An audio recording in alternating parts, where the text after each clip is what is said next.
l'IA peut aussi aider à assurer un meilleur transfert et à être un petit peu le collègue expérimenté qui va pas prendre la décision pour la personne, mais qui va amener euh, un avis, un conseil, une recommandation sur la prise de décision.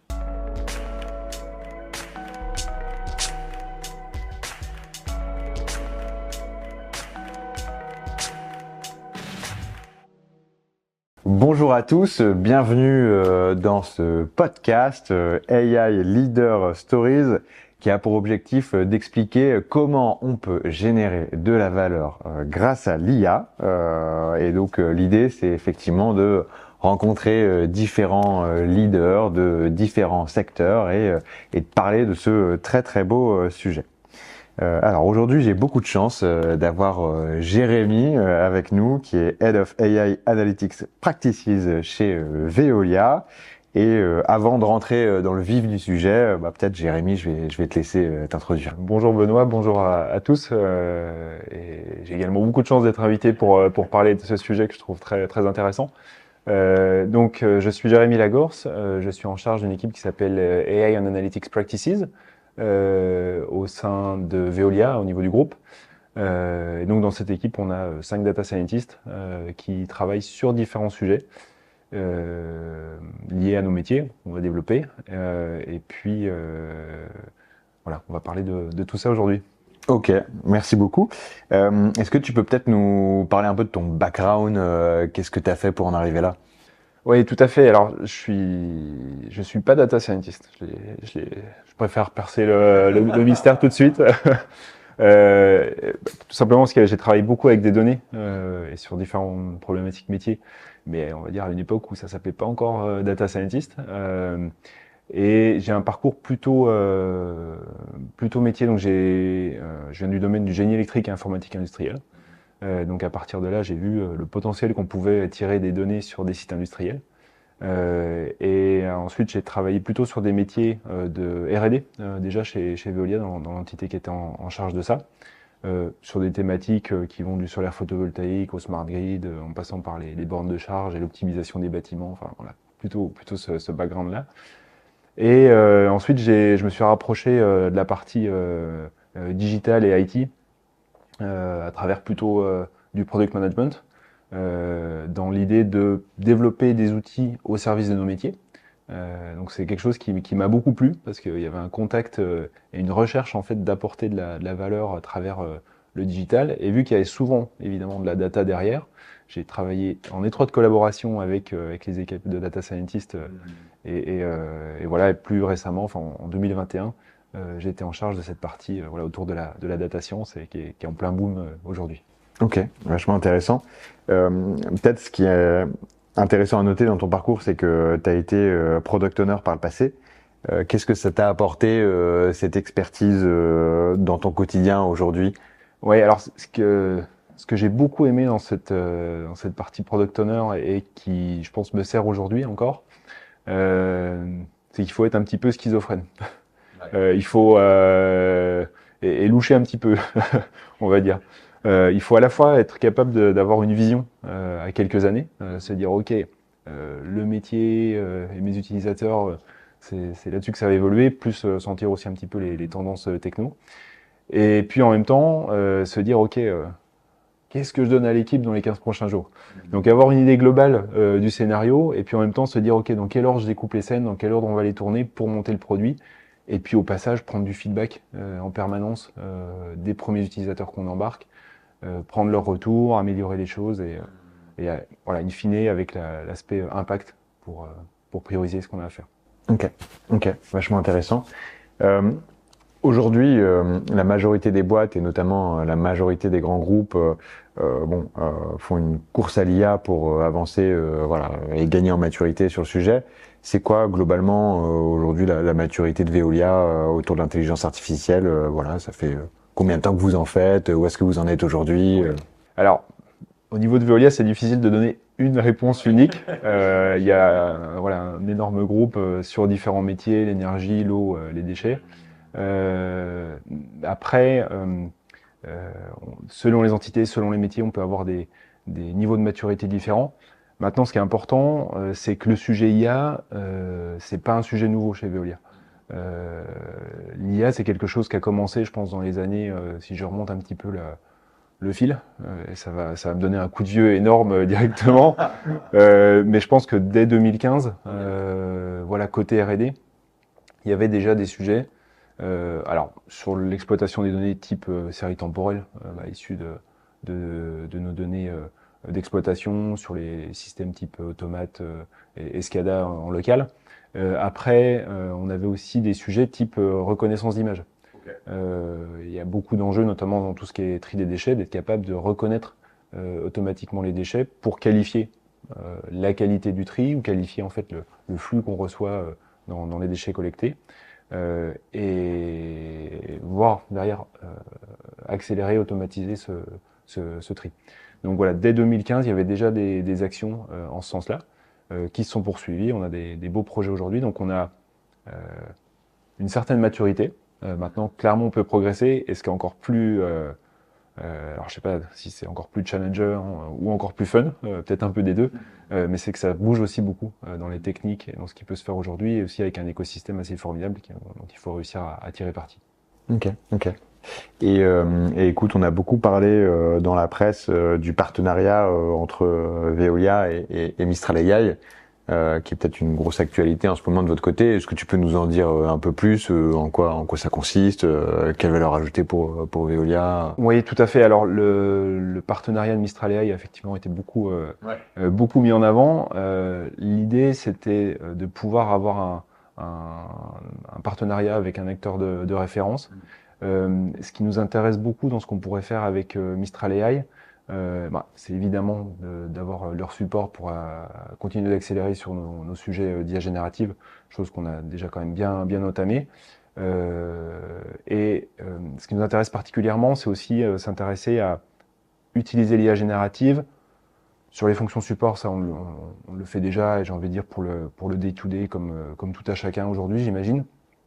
Mais également aller plus loin sur vraiment les opérations. Il y a l'idée derrière de faire des fonctionnalités. Alors le nom varie encore un petit peu, mais on commence à appeler Talk to My Plant, c'est-à-dire donner la possibilité à des exploitants d'interagir tout simplement avec les systèmes en place de manière plus naturelle, aller récupérer les données plus simplement et surtout avoir des recommandations. Et ça va être un enjeu intéressant. Et notamment, pour revenir sur l'aspect Mistral AI, ce qui pourrait être intéressant, c'est d'utiliser des fois des modèles un petit peu moins gourmands. Parce qu'évidemment, même si ce qu'on fait, c'est au service de l'environnement, dans toutes les actions qu'on va mener chez Veolia, si on peut aussi diminuer l'impact qu'on a, en tout cas le limiter, grâce à des modèles des fois un petit peu plus petits, un peu mieux pensés, voire même des modèles qui pourraient tourner en local, c'est des choses également qui nous intéressent fortement. Très clair. Et juste là, pour revenir un petit peu sur ton activité au quotidien, côté Veolia, Head of AI Analytics Practices. Donc toi aujourd'hui, et on va parler de deux use cases différents qui sont extrêmement intéressants. Tu es très en transverse dans l'entreprise et tu peux adresser des use cases autant sur la partie commerciale qu'industrielle. Enfin voilà, tu as un champ spécifique d'action. Ouais, c'est très large. Exactement, c'est très large. La plupart des sujets qu'on a à traiter sont quand même plutôt sur nos opérations, parce que c'est là où il y a de la différence, c'est là où on pense qu'il faut investir. Là où sur des sujets un petit peu plus transverses, des fois il y a des solutions directement sur le marché, quand on va penser des choses sur les achats, sur les RH. On n'est pas les seuls à avoir ces problématiques-là, donc ça peut valoir le coup de plus regarder sur l'externe, même si on ne se l'interdit pas à faire des choses en interne. Mais par contre, là où c'est très clair, c'est sur nos opérations, chercher à optimiser la performance, l'exploitation de nos sites. C'est clairement un élément différenciant pour notre performance, pour notre différenciation aussi vis-à-vis de nos compétiteurs. Ok. Et comment tu fais pour prioriser en fait les use cases, parce que effectivement tu vois un use case côté commerce versus opération, enfin parfois on peut avoir l'impression de comparer des choux et des carottes d'un point de vue génération de valeur. Il y a quelque chose qui est important il y a deux choses pour répondre à cette question. On a en fait à la fois il y a mon équipe au corp donc qui va travailler sur certains sujets, Il y a également des dizaines d'équipes dans les BU, d'autres entités du groupe.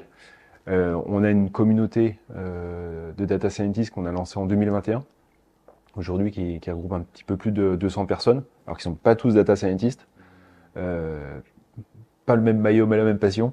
Euh, et en fait, c'est vraiment intéressant parce qu'on croise à travers cette communauté à la fois les visions très tech de data scientists, des visions des gens qui sont plutôt du métier, porteurs de projet, product owner, etc., qui vont aussi vouloir participer, puis aussi des profils type data engineer ou développeurs qui sont aussi intéressés pour amener une touche un petit peu de machine learning, enfin des techniques comme ça, les apporter dans leur pratique. Donc c'est vraiment intéressant. Donc on a cet enjeu de mieux collaborer encore en sollicitant aussi les équipes qui entament des super sujets, qui font des super choses, et avoir une démarche un peu de copie en adapt entre les entités. Et puis en parallèle de ça, on va dire que jusqu'à il y a quelques années, on était encore dans une démarche relativement opportuniste. Il y a un sujet qui se présentait, même s'il y avait une première gouvernance mise en place, ça restait quand même relativement opportuniste. Là où maintenant, on est dans une démarche, on a un programme en fait qui est adossé à notre programme stratégique et qui repart en fait de quelles sont les priorités métiers, sur quoi on veut accélérer, sur quoi on veut se renforcer, et de là en découler des use cases métiers, des use cases qui se déclinent sur qu'est-ce qu'on peut faire avec de la donnée, avec de l'IA, et à ce moment-là prioriser ça. Voilà, pour se dire est-ce que je réponds d'abord à mon collègue de la RH ou à mon collègue en charge de la performance d'exploitation, par exemple. Okay. Okay. Et c'est vachement intéressant ce que tu disais hein, sur la logique organisationnelle, parce que tu disais qu'il y avait des data scientists qui étaient présents dans les BU. C'est vrai qu'on se pose souvent la question de sur ces sujets-là, est-ce qu'on est sur un mode très centralisé et donc voilà, on a une practice AI qui travaille pour l'ensemble de l'entreprise en transverse, ou une pratique très décentralisée où on a effectivement des data scientists dans chacune des BU. Vous, de ce que je comprends, c'est assez hybride. On est sur un mix centralisé, décentralisé, quoi. Oui, alors d'une manière générale, Veolia est un groupe très décentralisé. C'est historique, c'est dans la nature du groupe, donc c'est quelque chose de normal finalement d'avoir aussi ces compétences qui sont décentralisées. Euh, c'est aussi challengeant pour essayer après d'avoir des grandes directives, mais après il y a tellement de choses. On reste quand même des métiers assez locaux. Fournir de l'eau, aller collecter des déchets, assurer la bonne température dans un bâtiment ou un réseau de chaleur sur un quartier, c'est des choses ultra locales. Donc il y a des spécificités locales et c'est là où il faut que des équipes puissent s'intéresser à ces sujets qui sont spécifiques. Maintenant, il y a aussi des choses un petit peu plus globales. On peut gagner en termes d'impact, de ROI, et c'est là aussi où il y a cette question d'équilibre entre les deux. Donc c'est pas toujours évident à tenir, mais en tout cas c'est notre vision et c'est comme ça qu'on fonctionne aujourd'hui. Ok, vachement intéressant. Donc aujourd'hui, Jérémy, on va rentrer dans le vif du sujet. On parle de l'IA au service de l'environnement. Alors, Oui. peut-être pourquoi avoir choisi ce sujet? C'est assez simple, tout simplement. Veolia, service à l'environnement. Donc forcément, quand on va faire de l'IA, ça va être en particulier pour ces métiers-là.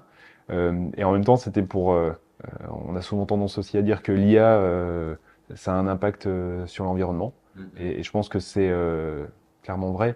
Il y a vraiment des choses à faire attention quand on va utiliser ces modèles-là, en particulier avec l'IA générative, d'où ce souci aussi d'utiliser le bon modèle qui a la bonne taille pour répondre à la bonne question et pas partir forcément sur le truc le plus gros.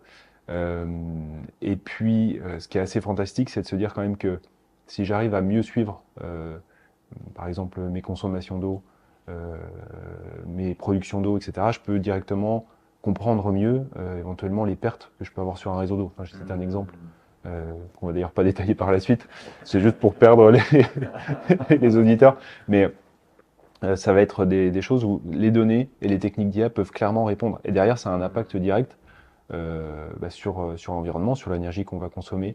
Euh, et c'est vraiment pour ça que je trouve intéressant de détailler ce qu'on peut faire avec l'IA. dans le sens AI for good. Effectivement, c'est une thématique intéressante et importante. Et c'est vrai que dans le monde de l'IA, on est un petit peu toujours, je sais pas, l'expression n'est pas très jolie, mais le cul entre deux chaises, où effectivement, on sait que l'IA peut avoir un impact extrêmement positif mine de rien, résolvant des use cases qu'on n'arrivait pas à résoudre par le passé.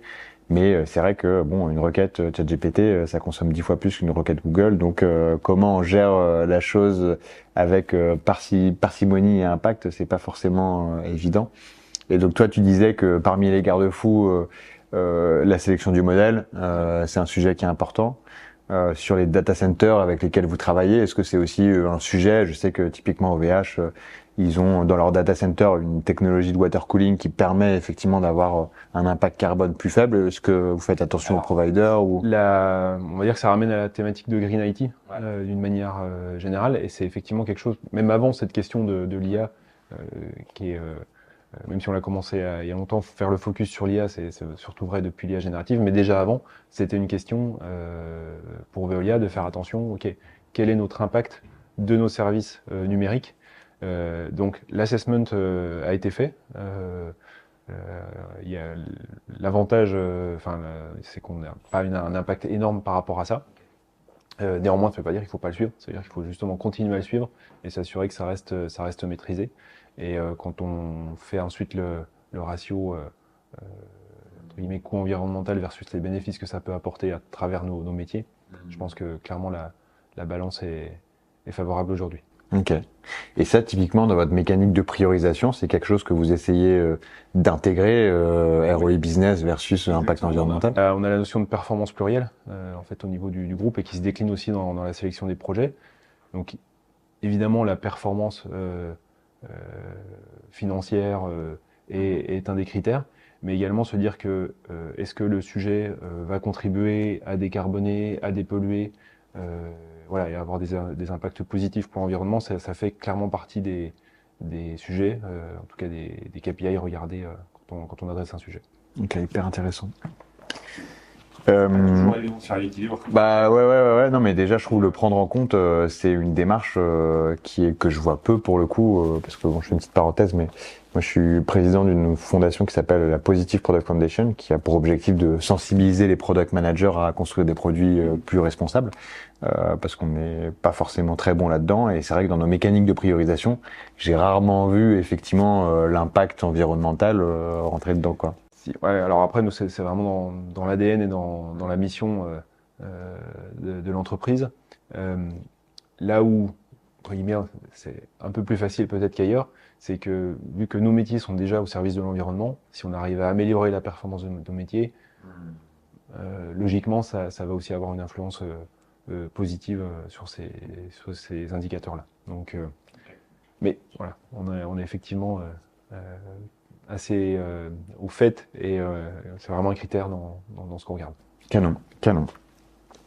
Donc là, l'idée, c'est de balayer ensemble deux projets dans cette thématique de l'IA au service de l'environnement. Le premier projet qu'on va balayer ensemble, c'est AI for IRF. Est-ce que tu peux nous en dire plus? Alors oui, déjà, c'est un nom que j'adore parce que c'est un super acronyme. Comme ça, on perd tout le monde d'entrée, à part AI au début. Donc il faut revenir un tout petit peu sur ce que c'est qu'un IRF. Donc IRF, c'est pour Energy Recovery Facilities. Et c'est en bon français des unités de valorisation énergétique. On n'a pas encore accroché tout le monde. L'unité de valorisation énergétique, c'est finalement un endroit où on va traiter les déchets. C'est-à-dire qu'on va récupérer typiquement les ordures ménagères qui sont collectées au pied de votre immeuble ou devant votre maison. Elles sont ensuite généralement amenées dans ce type d'unité pour être traitées thermiquement. Donc c'est-à-dire qu'on va les incinérer. Et lors de cette incinération, on va récupérer une partie de l'énergie pour produire de la vapeur, par exemple, qui peut être valorisée pour, par exemple, un réseau de chaleur à proximité et pour produire de l'électricité. Et donc évidemment, il va y avoir aussi tout un système de filtration des fumées, etc. Et donc dans ces unités de valorisation énergétique, c'est une énorme machine à piloter. Ça ressemble à quoi? C'est une grosse. Faut imaginer, donc à l'entrée, c'est une énorme fosse dans laquelle les camions poubelles arrivent et viennent déverser les déchets collectés. Et ensuite, il y a un énorme grappin. Si vous avez en tête Toy Story, il y a un épisode où il y a un grappin qui vient chercher notamment les jouets. Mais voilà, c'est exactement ça. Revoyez Toy Story. Et en fait, ce grappin va ensuite alimenter un four dans lequel on va incinérer ces déchets et ça va réduire évidemment leur taille, leur poids. Et l'énergie dégagée, il va falloir en fait refroidir ces fumées avant de pouvoir les traiter. Et en fait, ce refroidissement, on va utiliser une chaudière. C'est-à-dire on va récupérer la température des fumées qui sont, je suis pas un expert dans le truc, mais 800-900 degrés. J'espère que je vais pas me faire taper par, par mes collègues experts du sujet. Mais une fois qu'on a refroidi ces fumées, en fait, on va aller, en les refroidissant, on va récupérer de la vapeur, voilà, qu'on va pouvoir valoriser à travers, si un client industriel à proximité, lui faire l'alimenter en vapeur, ou un réseau de chaleur, voilà, pour alimenter des bâtiments en chaleur. Et in fine, on peut aussi turbiner pour obtenir de l'électricité. Donc voilà, un process sur le principe assez simple, encore que, mais après dans le détail, voilà, il y a énormément de paramètres à choisir et c'est des choses où on ne peut pas forcément tout mesurer parce que évidemment, par rapport aux contraintes opérationnelles, on ne peut pas aller mettre en permanence des capteurs à 800-900 degrés au sein de la chaudière. Et donc on a finalement eu pour mission de se dire, ok, qu'est-ce qu'on peut faire avec l'IA pour ces unités de valorisation énergétique. Et donc c'est un projet qu'on a démarré en janvier 2024, donc qui est encore en cours, mais sur lequel on a déjà adressé trois beaux use cases qu'on va détailler et qui sont, comment dire, qui commencent à être déployés. Là aujourd'hui, on a 8 usines qui sont connectées. Très clair. Et du coup, si tu nous parles un petit peu des 3 use cases et comment effectivement l'IA va apporter de la valeur, va générer de la valeur. Déjà, pour trouver ces 3 use cases, il y a un peu de travail. Parce que, en gros, la mission était arrivée plutôt au début sous l'angle maintenance prédictive. Donc assez vite, je suis allé voir mes collègues experts de la maintenance et qui m'ont dit, voilà, Jérémy, c'est très bien de faire de la maintenance prédictive, mais il y a sûrement aussi plein d'autres beaux sujets à aller chercher sur l'aspect performance. Donc on a en fait eu une approche un petit peu mixte, parce que comme je dis souvent, l'IA, bon, c'est pas nouveau, on en a fait beaucoup des sujets, je connais 2 moyens de se planter. Je vais commencer sur comment se planter, après j'expliquerai comment on a réussi ça. Mais finalement, on a soit on commence sur un use case et une usine pilote ultra précis, on va traiter ça. Et ensuite, quand on va vouloir monter à l'échelle, passer sur la deuxième, on va se rendre compte qu'en fait, les données qu'on a utilisées étaient ultra spécifiques sur cette usine, ou la problématique était peut-être pas transverse, en tout cas commune à d'autres usines.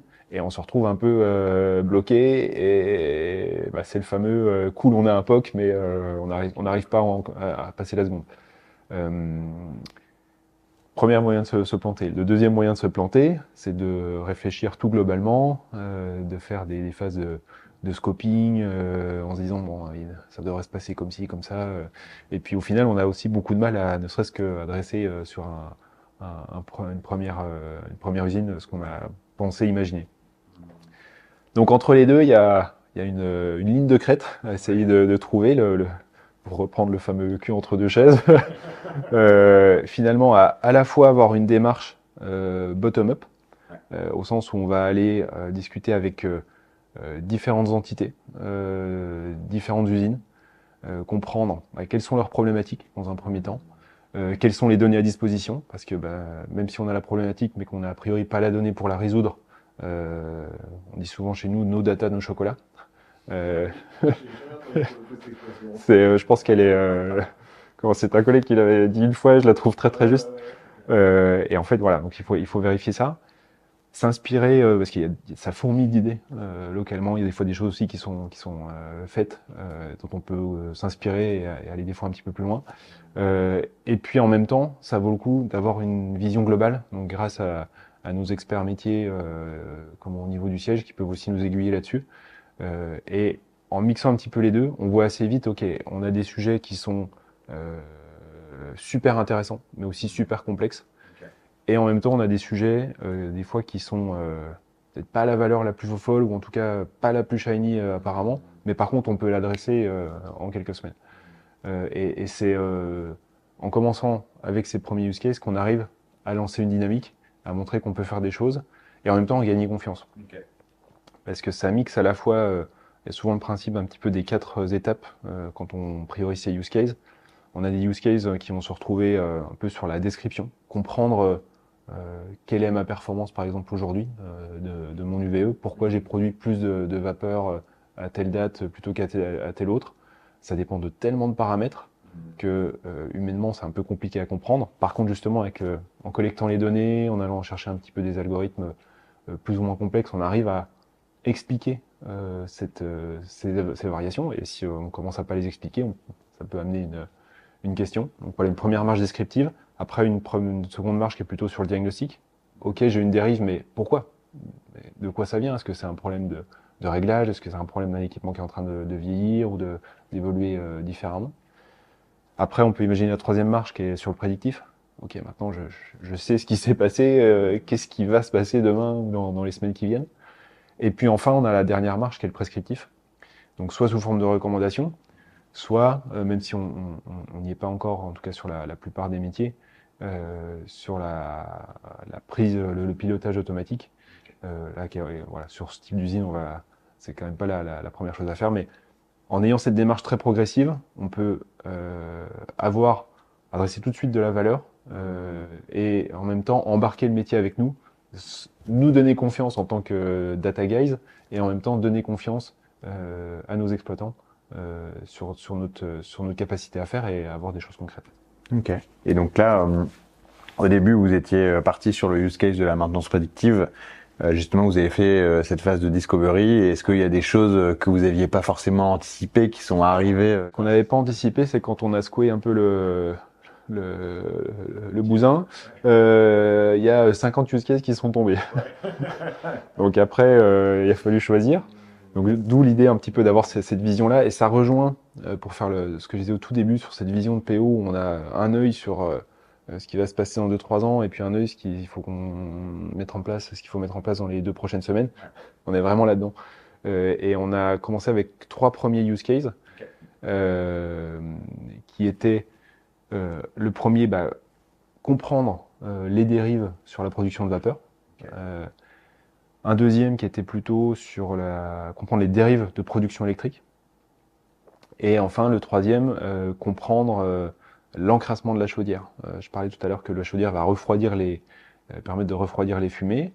Ces fumées, c'est avant traitement, donc elles sont quand même composées de plein de choses. Et ce plein de choses, ça va faire de la suie sur les parois. Donc il y a tous des systèmes de ramonage automatique, ou parfois même on est obligé de stopper l'usine pour aller faire ces opérations-là.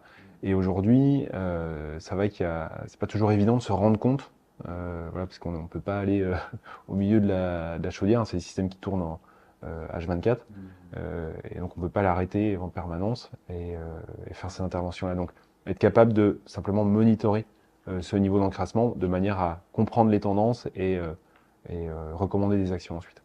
Et quand tu parlais de dérive, à la fois pour la production de vapeur et la production d'électricité, qu'est-ce que tu mets derrière dérive? Alors, dérive, c'est si je prends la partie,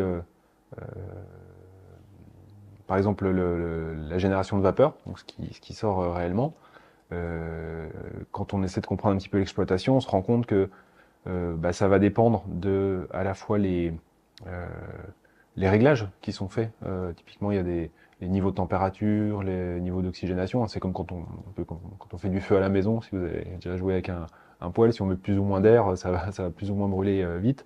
Ça va créer plus ou moins dessus également, plus ou moins de température, plus ou moins d'énergie. On va également avoir tout ce qui est vitesse d'avancement des déchets, hein, parce que là, on n'est pas dans le petit poêle au coin du feu dans le chalet, on est sur des gros systèmes, donc il y a une question d'avance, de vitesse d'avance de ces déchets. Donc il va y avoir ces questions-là, et puis en même temps, il va y avoir plein de choses qu'on va subir. L'humidité des déchets, la typologie de déchets, etc., qui peut évoluer. Et donc c'est pas forcément évident de comprendre, ok, telle journée j'ai produit telle quantité de vapeur, le jour suivant j'en ai produit moins, pourquoi? Okay. Et si on arrive à isoler, grâce aux données, les variables qui expliquent ces variations, et ben on est capable de dire, ok, cette journée-là, j'ai surperformé par rapport à avant, tant mieux. Ou au contraire, cette journée-là, j'ai moins produit. Et on peut commencer à lancer une réflexion et aller regarder les indicateurs qui ont éventuellement amené ça. Et ensuite, passer dans cette phase de recommandation. Ok, donc là, pour les 3 use cases, à chaque fois, l'idée, c'est de se dire, on essaie de comprendre, et après, dans une deuxième étape, on va être prédictif, puis dans une troisième étape, prescriptif. C'est ça. Okay. Ouais, c'est exactement ça. Et c'est là où on travaille aussi justement avec, pour l'instant, des techniques de machine learning traditionnelles, et à se dire aussi comment, avec l'IA générative, je pourrais ajouter de la valeur et aller plus dans la prescription. Parce que là, on a quand même des dizaines, peut-être même des centaines de documents sur l'exploitation de ces sites. Alors, documentation spécifique aux usines, d'une manière générale, comment opérer ces sites. Et en fait, l'idée, c'est que si on arrive à croiser à la fois les indicateurs qu'on ressort aujourd'hui, les indicateurs de dérive, et en même temps, ces nouvelles capacités avec l'IA générative, on serait capable demain de faire des recommandations. Et ce qui peut être aussi répondre à une autre problématique qui commence à être entendue sur nos sites, c'est parfois le turnover qui devient un peu plus important dans les équipes d'exploitation. Et là, on avait des personnes qui avant avaient des dizaines d'années d'expérience sur comment je conduis telle usine. Il va y avoir ce turnover va nécessiter aussi de la transmission de savoir-faire sur ces usines, et on se dit que l'IA peut aussi aider à assurer un meilleur transfert et à être un petit peu le collègue expérimenté qui va pas prendre la décision pour la personne, mais qui va amener un avis, un conseil, une recommandation sur la prise de décision. Ok. Et maintenant, si on creuse un peu plus le comment, donc tu me disais, vous avez commencé à travailler sur le sujet en janvier 2024, donc combien de temps a duré la phase de discovery, qui s'en est occupé, puis après, quand vous êtes passé justement aux réflexions autour de la construction d'un modèle IA, bon bah voilà, comment ça s'est passé, qui a bossé dessus, dans ton équipe, combien de personnes étaient concernées Oui, alors, ce que j'avais vendu à mon management, je pense qu'on l'a à peu près respecté. On avait dit en gros, il nous faut 3 semaines pour trouver des premiers sites pilotes. Okay. 3 mois pour avoir un premier POC. Okay. Et ensuite 3 trimestres pour avoir des premières briques qu'on pourra commencer à répliquer. Okay. Je pense qu'on a à peu près tenu ce planning. Et puis surtout avec à chaque fois la possibilité de se dire, ok, sur tel use case, je peux l'arrêter, je me réoriente et être très agile là-dessus. Donc, on a à peu près respecté ça. Au bout de quelques semaines, effectivement, on était en visite sur site, donc on emmenait les data scientists rencontrer le métier et les exploitants sur place pour déjà comprendre cette grosse machine, comment ça marche, qu'est-ce qui est fait au quotidien, quelles sont les problématiques. Donc on a vraiment fait des ateliers avec eux. Je salue d'ailleurs l'usine de Bourgoin au passage s'ils nous voient, qui étaient les premiers avec qui on a commencé. Il y en a eu plein d'autres par la suite. Mais voilà, on est vraiment parti de ça. Et au bout de mémoire, je pense à peu près 2 mois, on avait cette première liste de use cases qu'on avait retravaillé aussi avec les équipes qui avaient une vision plus globale. Et on a pu faire cette priorisation. En parallèle, on a aussi récupéré les données. Et au bout j'avais vraiment donné pour objectif à l'équipe, ok, on essaie de sortir quelque chose au bout des 3 mois, il faut qu'on ait quelque chose qui sorte. Ce sera peut-être pas le meilleur modèle, ce sera pas peut-être pas le truc le plus foufou. On essaie d'amener un premier niveau de valeur, ce qui permet aussi de cranter. C'est-à-dire que les gens nous voient, on fait des workshops d'idéation, etc. Mais assez vite, ils ont quelque chose dans les mains avec lesquels ils peuvent jouer. Et d'ailleurs, je crois que de mémoire, en 6 semaines, on avait déjà un premier truc qui était dans les mains. Et sur le modèle, tu peux nous en parler un petit peu plus? C'était quoi? C'est du clustering? Alors là, c'était des modèles qui cherchent en fait qui fait de la prévision dans le passé. Okay. C'est ce qui fait qu'on est super bon. Non, blague à part. En fait, c'est pour voir de la dérive. En fait, le système le plus simple, c'est de se dire, ok, quelles étaient les conditions que j'ai eues hier, et finalement, qu'est-ce que j'aurais prévu hier, justement pour voir cet écart. Donc les premiers modèles qu'on a mis en production, c'était ça. Okay. Sur la technologie, bon, il y a rien de bien secret. On utilise notamment XGBoost qui marche très très bien pour ce type de modèle. Et voilà. Sur le nombre de data scientists qui ont été mobilisés, ça on a réussi à le faire. Au tout début, on avait 2 data scientists qui étaient vraiment full time dessus, et également un troisième rôle, personne qui est data scientist mais qui penche dangereusement vers le côté product owner et AI product owner pour justement faire ce lien entre le métier et la partie data science. Donc au final, pas besoin d'une grosse équipe, en tout cas pour commencer, et avec l'idée de se dire, ok, on essaie avec cette première cartouche-là, si ça prend, tant mieux, et on continue et on va cranter d'autres use cases, où on va plus loin sur celui-ci, on cherche à le déployer. Au contraire, on se réoriente sur autre chose. Ok. Et donc vous avez commencé par un pilote. Comment on passe progressivement du POC au scaling sur le sujet? Est-ce que il y a des points d'intention, voilà. Oui, alors ça c'est aussi un truc sur lequel on a beaucoup travaillé dans les années passées. Et je pense qu'on en récolte les fruits, notamment à travers ce projet-là. C'est de se dire que finalement le POC, on va pas le faire dans un notebook. Notre but, c'est pas en tout cas la première étape, c'est pas de faire un notebook et des belles slides en disant mesdames, messieurs du métier, voilà, ça pourrait marcher. Notre idée, c'est réellement d'avoir une première application sur laquelle qu'on met dans les mains des utilisateurs et sur lequel on prend du feedback. Vous avez créé un front donc, modèle ouais, alors on n'est clairement pas des stars dans le front, mais maintenant on utilise en particulier Streamlit pour faire une petite application assez rapidement. Et quand je disais qu'on évite le notebook, c'est-à-dire qu'on a à la fois ce qu'on appelle notre data app qu'on met dans les mains des utilisateurs, donc où vraiment on cherche aussi à comprendre quel indicateur il faut leur mettre, etc. Ce qui prémâche le travail finalement pour embarquer ces indicateurs-là dans les applications des fois déjà existantes ou à créer, qui ont une vision des fois plus globale, et savoir quel indicateur il faudrait mettre en place, enfin il faudrait réellement montrer au métier. Et en même temps, on a une petite app d'exploration qui est plus entre nous et puis pour les experts, pour aussi tester différentes approches avec différents datasets. Et tout ce qu'on fait derrière est déjà finalement apaisé. Okay. Donc on a une petite stack un petit peu de référence, ce qui nous permet, en particulier sur des problématiques de time series, d'assez vite avoir une API qui est prête, qui tourne en prod. Bon, avec la magie du cloud aujourd'hui, en plus, qu'on l'appelle une fois ou 1000 fois, tout est possible.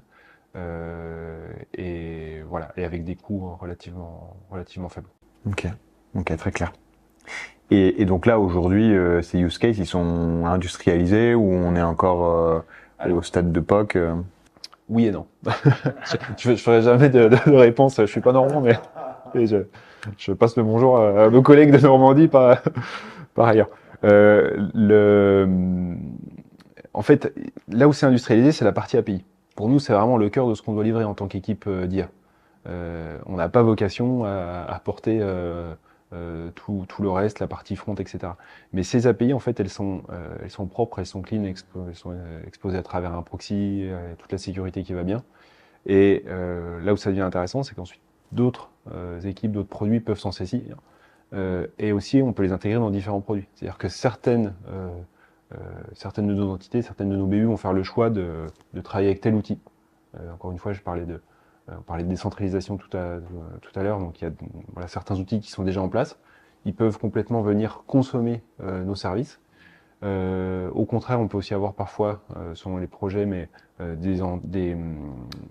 des applications qui sont gérées au niveau du groupe. Et donc là, on peut aussi venir pousser ces nouvelles fonctionnalités, voilà, grâce à la magie de l'apaisation. Et voilà, puis après, d'autres entités peuvent aussi faire d'autres choix. Ok. Sur l'aspect plus observabilité, est-ce que il y a des KPI qui sont ultra structurants et ultra importants à suivre pour justement être sûr que on garde une certaine performance au niveau du modèle, qu'il n'y ait pas des problématiques de data drift, enfin voilà. Oui, alors ça c'est une question qui est intéressante, notamment dans le fait où je parlais tout à l'heure du cas de la turbine, et parfois il y a des opérations de maintenance sur la turbine, ou voire il y a des changements de pièces. Enfin, c'est valable sur toutes les industries. Et ce qu'on a réussi à apprendre sur une période, à travers les données, et bah, du jour au lendemain, ça n'a plus rien à voir. Donc les modèles, effectivement, vont plus fonctionner. Là où par contre c'est intéressant, c'est que les modèles qu'on cherche à faire sont relativement génériques, donc peuvent s'adapter.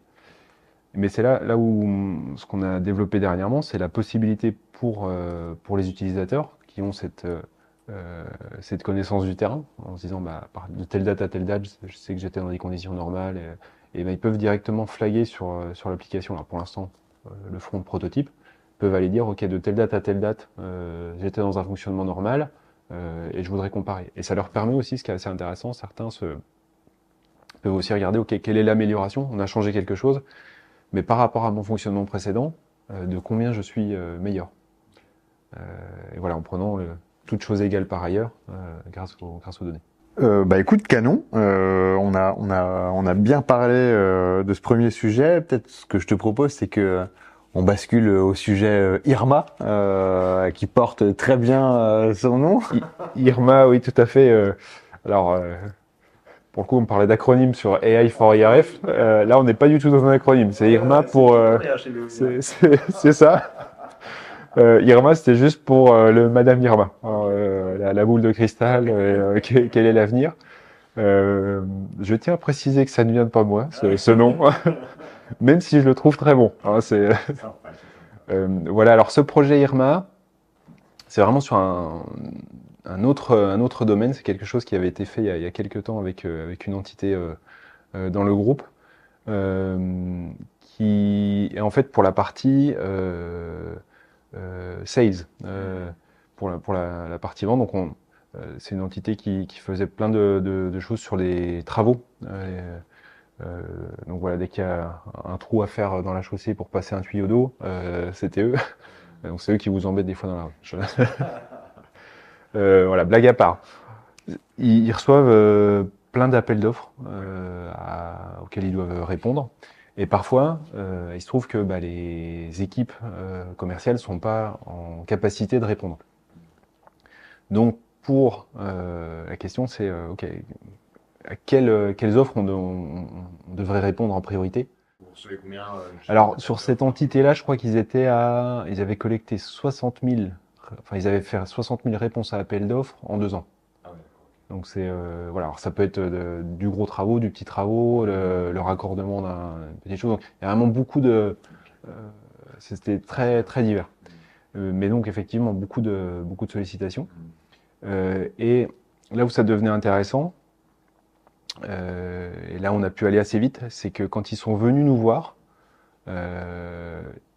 ils avaient déjà commencé une démarche data, alors qui était un petit peu archaïque, ça avait été, enfin archaïque, qui était, on va dire, artisanale plutôt, mais c'est loin d'être archaïque, mais artisanale dans le sens où ils avaient un tableur dans lequel ils avaient commencé à consigner depuis justement 2 ans. On a reçu tel appel d'offres, il s'agit de tel client, tel travaux, etc. Et ils ont consolidé une base de données comme ça, avec des features assez intéressantes. Ils ont commencé à explorer les données, en se disant, ok, bon, sur quel type de travaux, quel type de client on est le plus performant, etc. Dans un souci de reporting, d'analyse et de mieux comprendre ça. Donc déjà, super mindset. Puis après, Bonne base pour toi. nous, c'est le cas royal. Mais là où c'était intéressant, c'est qu'ils ont commencé à se dire, ok, mais est-ce que demain, on n'arriverait pas à prévoir ça? Et c'est là où c'était un petit peu, ils n'avaient pas forcément l'outillage ou les connaissances pour le faire. Donc c'est là où on a travaillé avec eux. Donc le use case assez royal, les données dispo, le contexte métier ultra clair. Et parce que juste pour savoir, au niveau de la problématique, enfin, il y a beaucoup d'appels d'offres auxquels les équipes répondaient pas. Je- euh, je- alors là, j'ai de mémoire entre 10 et 15%. Parfois, voilà, juste ils faisaient l'impasse parce que par manque de temps. Potentiellement, on aurait pu les gagner parce qu'ils étaient très en lien. Exactement. Et ce qu'on a fait avec eux, c'est finalement reprendre cette base, tester différents modèles. Et le métier a été assez bluffé au début. Et c'est de là que d'ailleurs ils ont dit bon, ils ont appelé ça Irma entre eux. Et là où c'est chouette, c'est qu'on avait justement, je parlais de cette petite stack d'APIisation. On a finalement eu ce modèle qui était appelable par API. Et ce qu'on a simplement fait, c'était rajouter un petit add-on dans leur tableur qui était capable d'aller taper cette API et qui leur ramenait sur chaque ligne de leur fichier, et quand ils rentraient une nouvelle offre, enfin un nouvel appel d'offre, ok, quel est mon pourcentage de chance de le gagner? Et grosso modo, le résultat était de dire, ok, soit voilà, on est quasiment sûr de le gagner. Et dans ce cas-là, il faut y répondre, mais quelque part, il n'y a peut-être pas forcément un effort particulier à faire. Au contraire, on est sûr de le perdre. Et bon, dans ce cas-là, on peut peut-être, s'il faut faire un choix, le laisser passer. Ou à l'inverse, le 50-50, Jean-Pierre, où il faut, il y a une incertitude. Et là, à ce moment-là, peut-être à faire un petit peu plus de travail proactif côté équipe commerciale. Ok. Et donc là, la stack technique, c'était quoi sur ce sujet?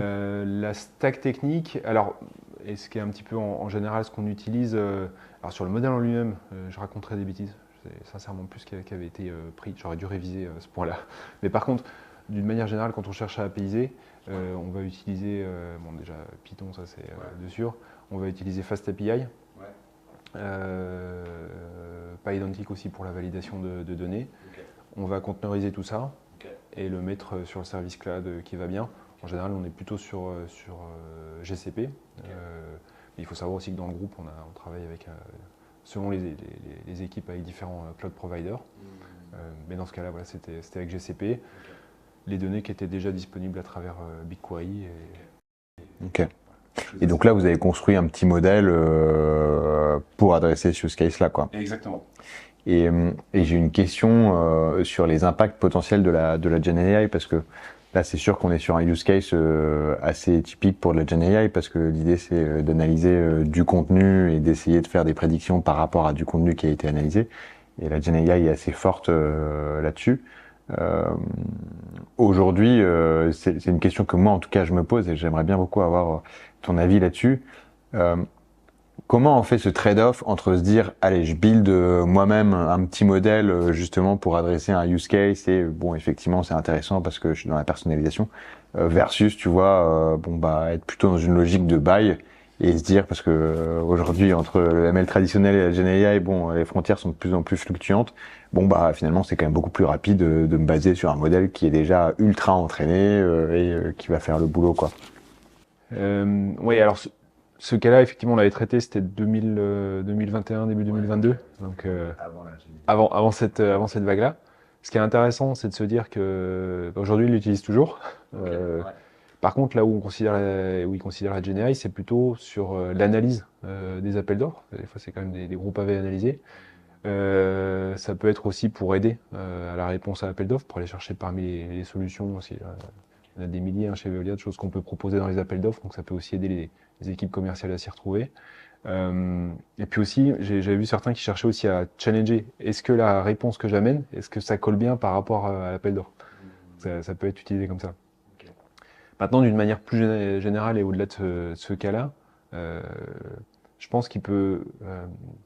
Il y a effectivement un petit peu cette idée de se dire que, ouais, avec la GenAI aujourd'hui, j'ai plus besoin de data scientist. Tout le monde peut poser la question à ça. Je pense clairement que ça peut aider le travail de data scientist, ça peut guider, mais je suis pas persuadé que ça va directement, enfin, que ça peut remplacer certains cas. Certains cas aujourd'hui, ça vaut vraiment le coup de continuer avec de l'ML traditionnel. Par contre, ce qu'il faut, c'est vraiment se projeter directement à la cible dans les pratiques. Encore une fois, passer des mois dans un notebook, je pense que c'est quelque chose depuis longtemps et qu'il faut essayer d'arrêter.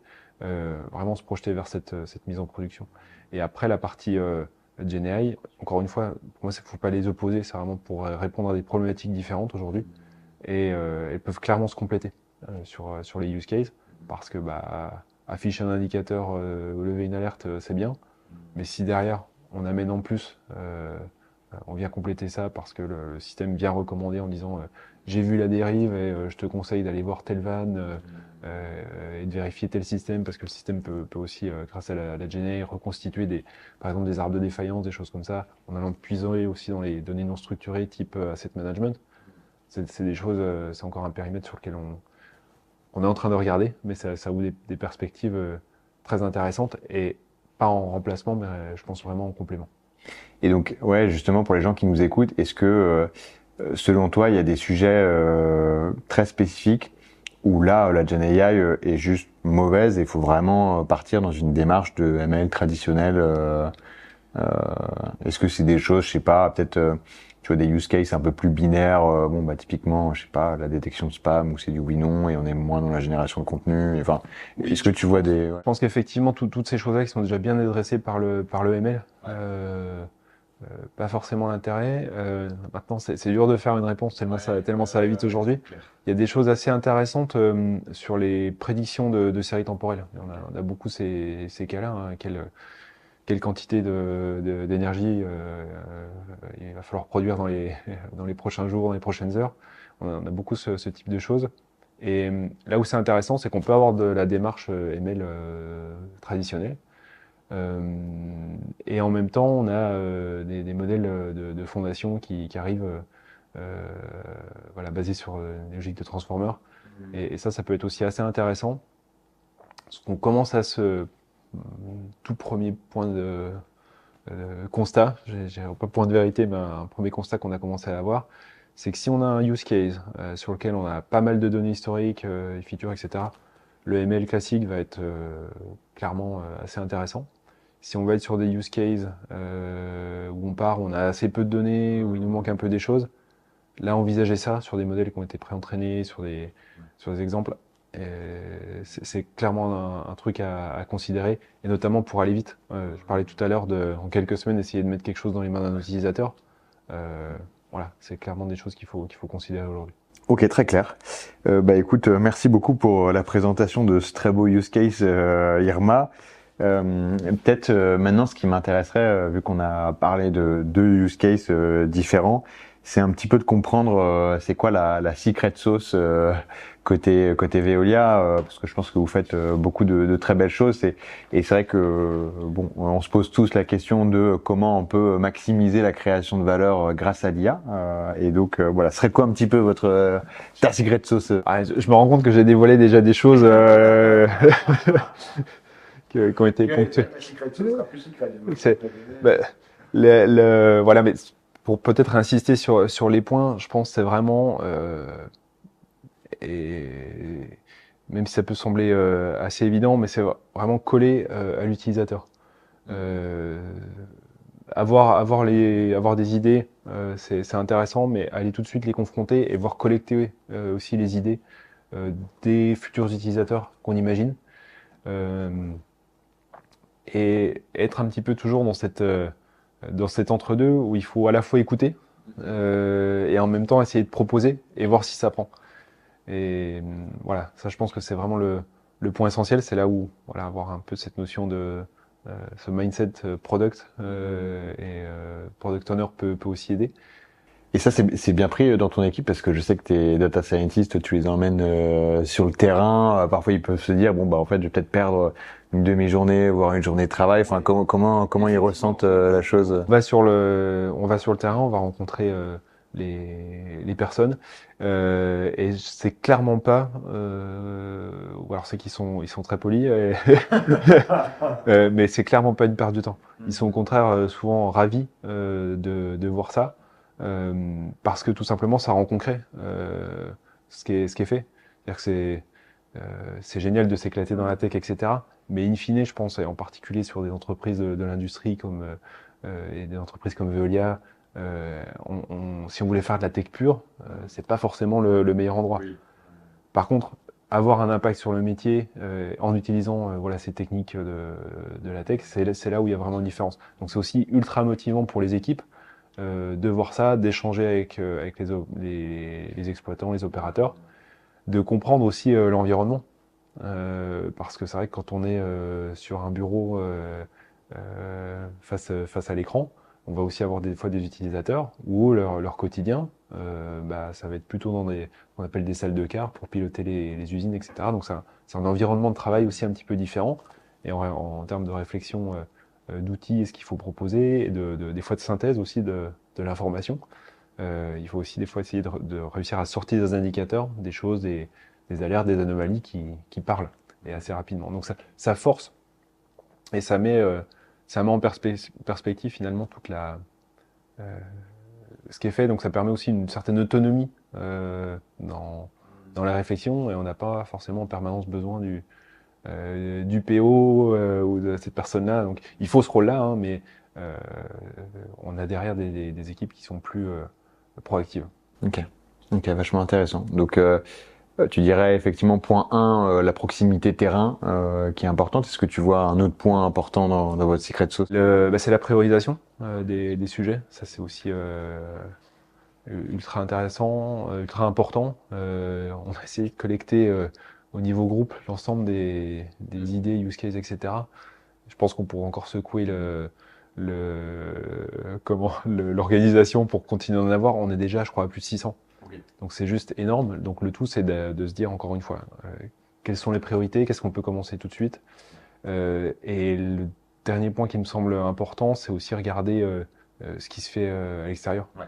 Euh, et se dire après, à un moment donné, qu'est-ce qui est différenciant quel serait le bon partenaire avec qui travailler sur des fois des problématiques plus ou moins précises. Bon, voilà, on parlait du partenariat avec Mistral AI, bon, ça peut ouvrir à plein de use cases. Des fois, il peut y avoir des choses où des entreprises intéressantes qui font des choses plus proches de nos métiers. Et voilà, voir dans quel cadre on peut travailler ensemble et finalement grandir ensemble sur ces sujets-là. Ça sort un petit peu du cadre pur data science très technique, mais en termes de réflexion stratégique, c'est aussi des choses qu'il faut clairement avoir en tête et qu'on a en tête chez Veolia. Ok, très intéressant. Bah écoute, je pense on a bien fait le tour. Peut-être ce que je te propose, c'est qu'on passe à la dernière partie de ce podcast qu'on appelle le Flash Chat.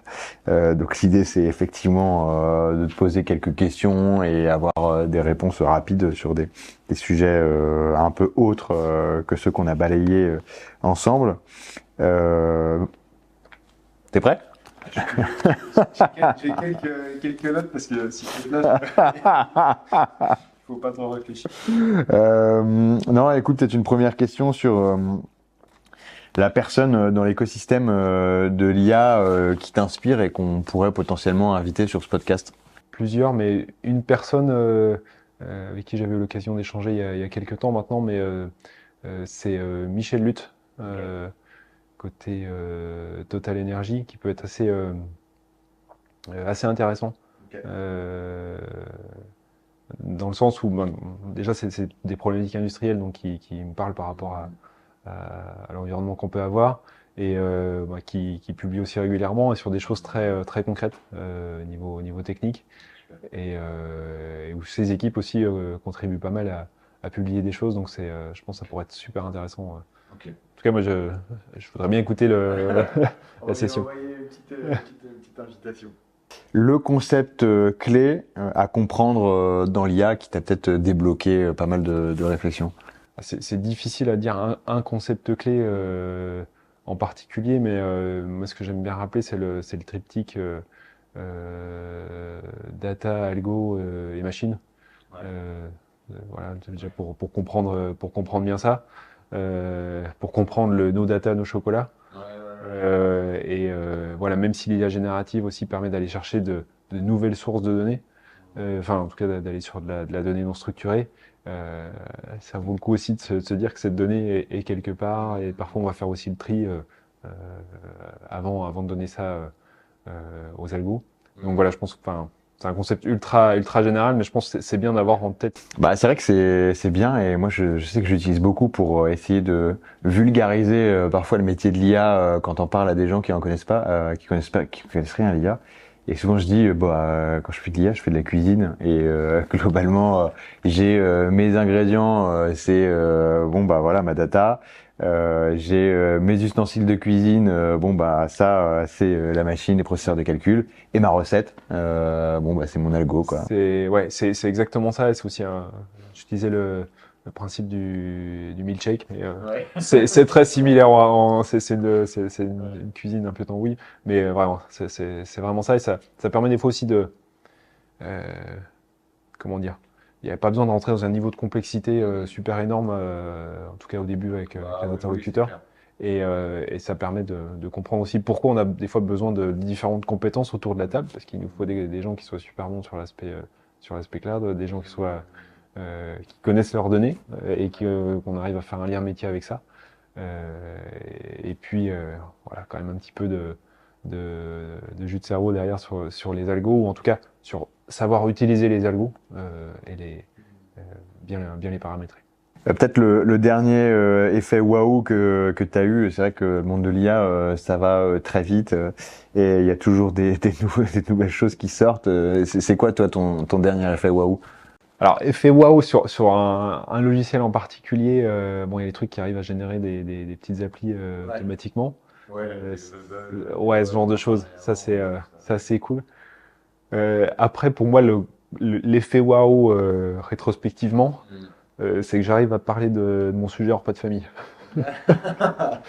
Là où avant, on était quand même dans un monde où Jérémy, j'ai l'imprimante qui déconne, tu pourrais regarder s'il te plaît.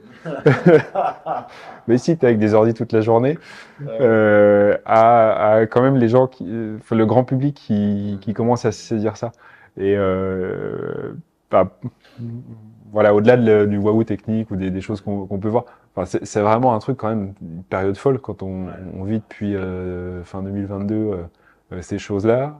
Voilà, pouvoir en parler avec tonton hors pas de famille, c'est quand même un truc dingue. Non, c'est clair, t'as raison. Et c'est vrai que il y a une meilleure connaissance du grand public de ce que c'est que l'IA, parce que c'est vrai qu'avant c'était, je pense, assez obscur et mine de rien maintenant, je pense que, enfin, j'aimerais bien savoir la part de la population française qui a déjà utilisé ChatGPT, mais je pense que c'est énorme. Ouais. Et se dire que quand même une grande majorité de personnes utilisent parfois hebdomadairement, voire quotidiennement un produit d'AI, bon bah c'est sûr que c'est plus le même game quoi.